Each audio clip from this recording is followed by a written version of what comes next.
We love Resident Evil. Many people do. But even the most avid fans of Capcom's survival horror franchise acknowledge, and perhaps even appreciate, the fact that over the years, the series has been a meme factory. Through its many ups and downs, even when it was at its very best, Resident Evil has delivered moments, sequences, or even characters as a whole that have made us cringe out of our skin. This is a feature dedicated to Resident Evil's cringiest heights. Jill Sandwich, Resident Evil 1. You knew we were going to start with this one. Years of jokes, memes, callbacks, and references have turned this into a moment that fans of the series actually look back on with great fondness. But the sheer campiness of this moment cannot be understated. Barry Burton is an absolute badass, but telling Jill, who almost got crushed to a pulp in a death trap, that she was moments away from becoming a Jill sandwich was not his finest moment. Hurry! This way! Oh, Barry! That was too close. You were almost a Jill sandwich. You're right. Maniac Zombie, Resident Evil 2. Voice acting in video games is mostly consistently excellent now, but back during the years of the PS1 era when voice acting was in its infancy, it could really be awkward at times. Case in point, one of the very first scenes from the original Resident Evil 2. After the truck driver gets bitten by a zombie, his exasperation at the incident is portrayed with an unintended hilarity, and the way that it is delivered, "That guy's a maniac, why'd he bite me?" the legendary truck driver exclaims to himself, is even more hilarious. Guy's a maniac. Why'd he bite me? The Highway of Michael Bay, Resident Evil 6. With Resident Evil 6, Capcom ambitiously set out to break the explosions per minute world record in a video game. Nothing is more emblematic of that ridiculous action-heavy approach than the infamous highway explosion in Leon and Helena's campaign. After a truck falls into a fissure and explodes, it sets off an unbelievably over-the-top chain reaction that sees every single vehicle furiously blowing up, with the highway crumbling beneath Leon and Helena's feet as they run toward a chopper waiting to extract them.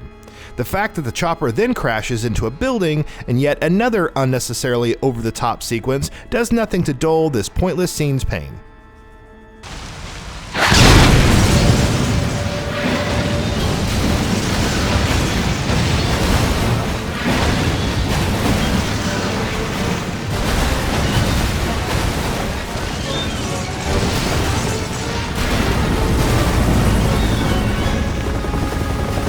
Over here! Get in!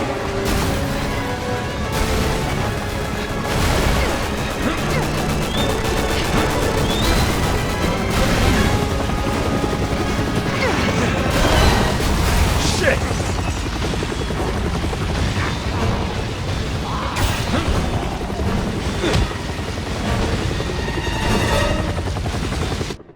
Jet gameplay, Resident Evil 6.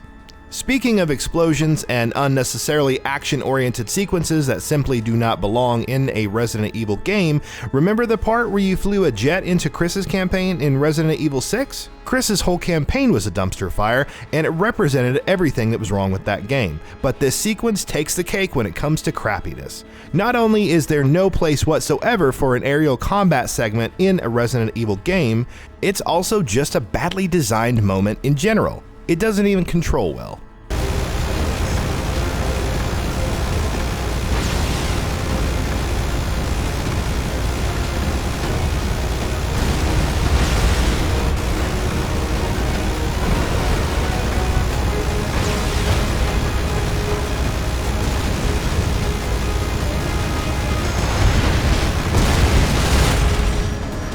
Punching a Rock, Resident Evil 5. Ah, the classic struggle between man and boulder. Chris Redfield has been a part of a lot of stupid stuff over the years, just like the jet sequence we just spoke of, but this has to be his finest moment. Stuck in a volcano in the middle of a desperate climactic fight against Wesker, Chris, seeing Shiva in need of his help, rushes to her aid, only to find his path being blocked by a boulder. He tries to push it away, putting his back into it, but, well, it's a boulder. Of course he can't push it away, that makes sense, but then he punches it repeatedly, and that, for some reason, works out. So, let's just throw sense out of the window. Just hold on, Sheva!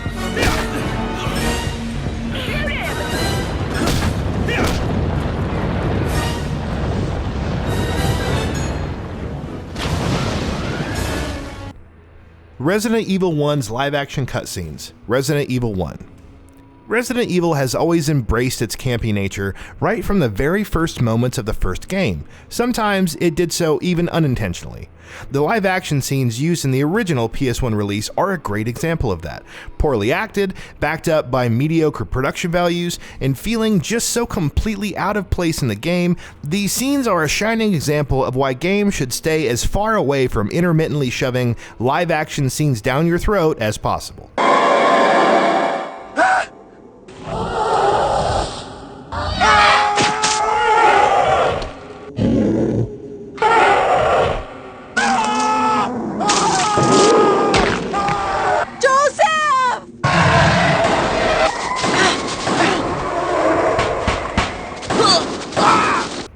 Salazar. Just Salazar. Resident Evil 4 was radically different from its predecessors in its tone, and the B-movie cheese and camp was hammed up much more than the series has ever done. The worst offender of that was Ramon Salazar, a character whose very existence is a blight on this planet. From his actions to his motivations to his voice to every single word he says, watching every scene Salazar is listening to someone grind their nails on a chalkboard. If Capcom does ever remake this game, we just hope we never have to hear this weirdo say Mr. Kennedy in his annoying voice. What a pleasant surprise. But I'm afraid it's Ashley we need. Not you, Mr. Kennedy. If you don't need me, then get off my back, old man. Did you say old man, Mr. Kennedy? It might come as a surprise, but I'm only 20 years old. So you're just like all the others? A puppet of the parasites? Surely you don't think I'm the same as those diminutive ganados. The parasites, las plagas, are slaves to my will. Oh, and speaking of annoying characters, Steve Burnside's existence, Resident Evil Code Veronica. Resident Evil Code Veronica did some pretty weird stuff. Some of it worked, some of it didn't. Steve Burnside most definitely didn't. Headstrong, impulsive, constantly whining about something or the other, Steve tried to put up a tough act, but he just came across as annoying almost all the time. His relationship with Claire was also not developed well at all, and the bond they developed over the course of the game was hard to buy into, mostly because of how unlikable Steve was in general. His grating voice acting did him no favors either. What's wrong, Steve? Shoot him! Wait! I can't! No! Steve!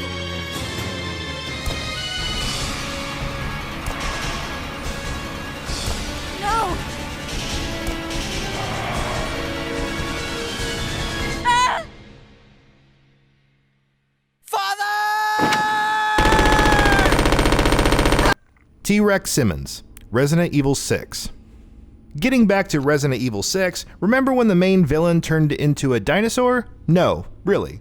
Well, not technically an actual literal dinosaur, but let's get real here. Capcom was just trying to shove a dinosaur into Resident Evil while hiding behind a paper-thin "he's a BOW" argument. Simmons was already a majorly disappointing villain, especially since he was following in the footsteps of the awesome Albert Wesker, but this was stupid even by Resident Evil 6's low standards. But there's even some stupider stuff in that game.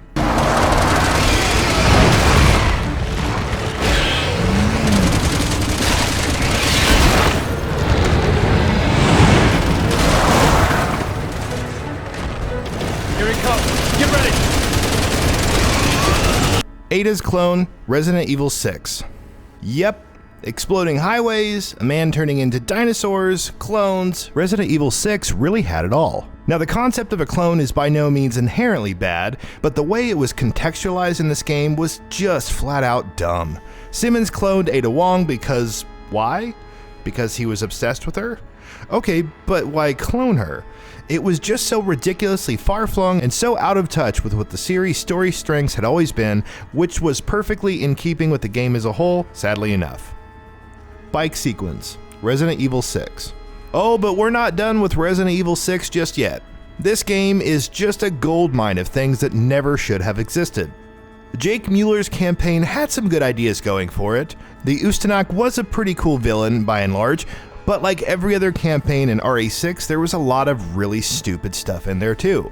The moment when he's being chased by a tank while he's riding a bike on rooftops and leaping over ramps to get more airtime than a stunt in GTA 5 is just the sort of over-the-top action movie set-piece sequence that Capcom thought would be cool to see in a Resident Evil game.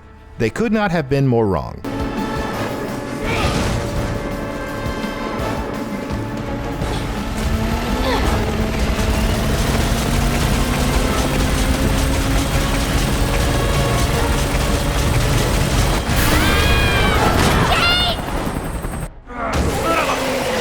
Damn it! I can't hold on! Yes, you can! I'm coming!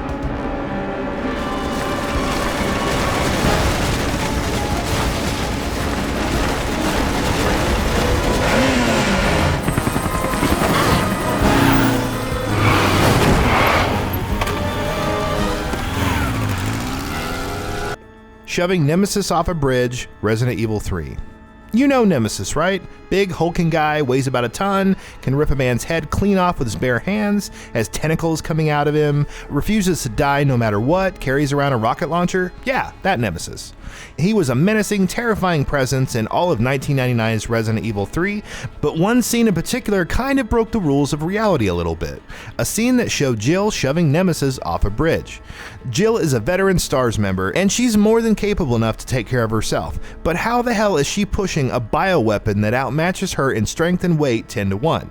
Nemesis has the ability to literally turn her into a Jill sandwich. If she tries to push him off a bridge, there's no way she's coming out of that alive, much less actually succeeding.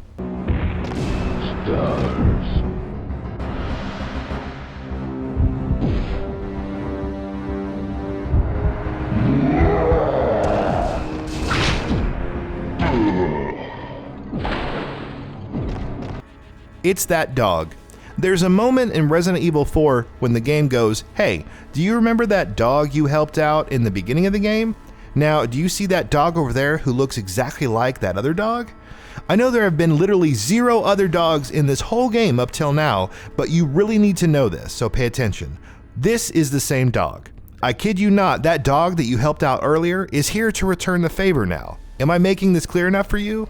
This is that moment.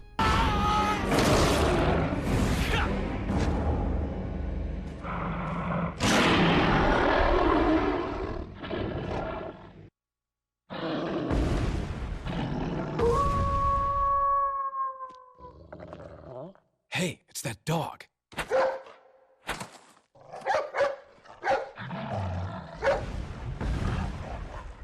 And that wraps it up. If you like what we are doing, please consider subscribing to our channel, and don't forget to switch on the bell notification icon. That way you will never miss out on any of our videos.